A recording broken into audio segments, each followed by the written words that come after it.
Hey folks, today we are going to talk about portrait photography. Even if you have no intention to become a portrait photographer, you need to know that basics anyway. The thing is that many other photography genres still incorporate elements of portrait photography, whether it is fashion, street or even shots. You will still have to shoot portraits and sometimes do it in a split second, for instance during big events or street photo shoots. That is why you need to know the theory and have a certain amount of practice to succeed. A good portrait is a work of art. A good portrait is not only technically perfect but also shows the emotions and the mood of the model. To make portrait photography easy for you to grasp, I'll give you 6 useful tips, both technical and artistic. Let's get rolling. If you know all the technical aspects of photography, like exposure, aperture, ISO, rules of composition, lighting, posing, etc., you will surely make a good photo. But it won't be a good portrait. To make your portrait truly outstanding, you need to go off the books and trust your guts. Let your model ease down a little. Let them spend a little time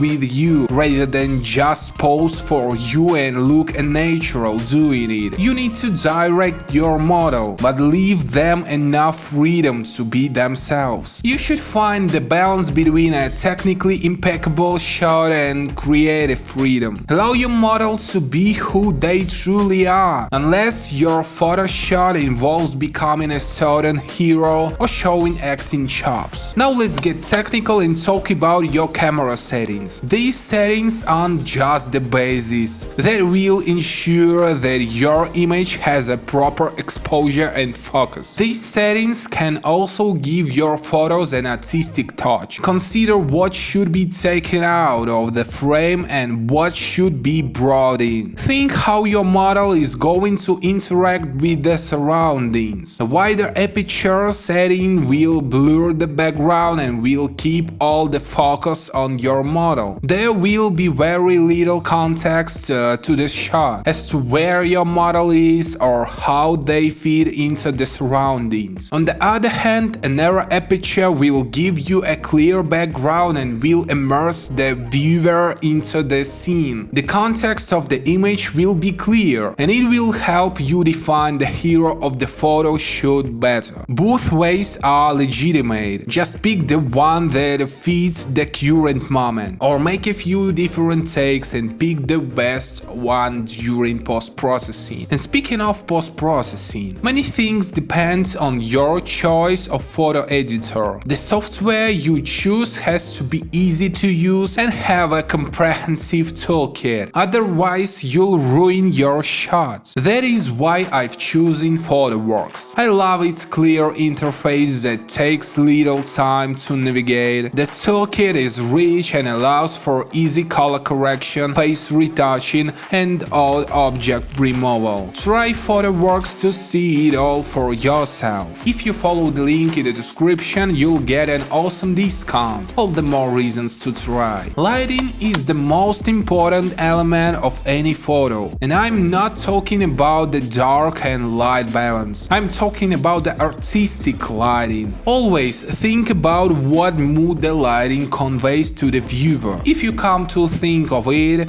many emotional moments are somehow linked to certain lighting. A street lamp in the dark reminds you of the winter morning when you go to school or work already slightly tired. Warm fading sunlight has a serene and thoughtful feel and evokes sweet emotion. A bright flash makes you think of a party. A direct stark light from the flash will give your portrait a daring, even insolent feel. It would look like a scandalous shot of a celebrity taken by a paparazzi at a nightclub. When it comes to artificial lighting, you'll get the best results with the simple lighting schemes. The more light you have, the less natural the scene will look. I personally prefer the Rembrandt lighting technique. This technique implies having an inverted triangle of light right under the eye eyes of the model. It provides beautiful and piercing portraits with minimum equipment used. You only need one light source and a refractor. It's crucial to have your focus firmly on the model's eyes. If the model's face is half turned, focus on the eye closest to the camera. Also be aware of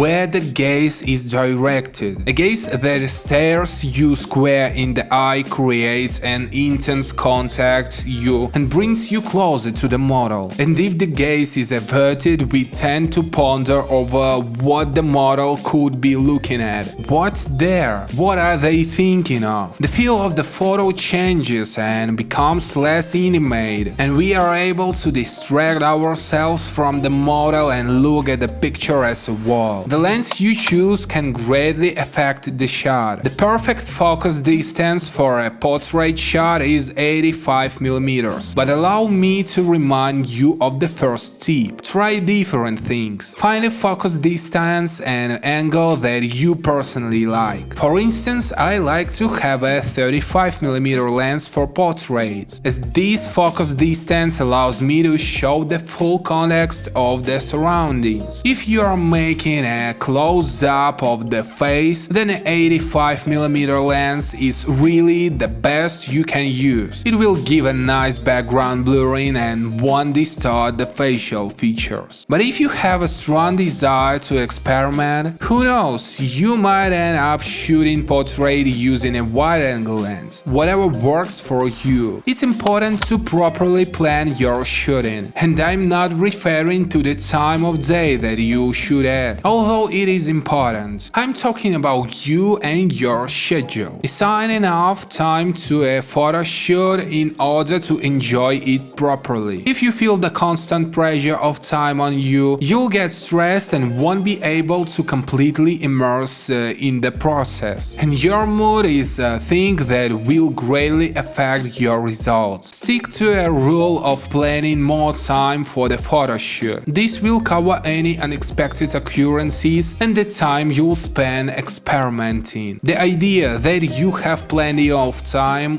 will keep your head cool, will leave you an opportunity to make backstage shots and just have fun doing what you love. And this is it. Thanks for watching this video. Make sure to give it a like, subscribe to our channel and ring the bell. This way you'll be notified about our latest photography related videos. Have your own portrait photography secrets and life hacks? Please share them in the comments, because there is no such thing as too many tips and tricks. Some things are only learned through practice, right? So share your experience and knowledge, and I hope to see you soon.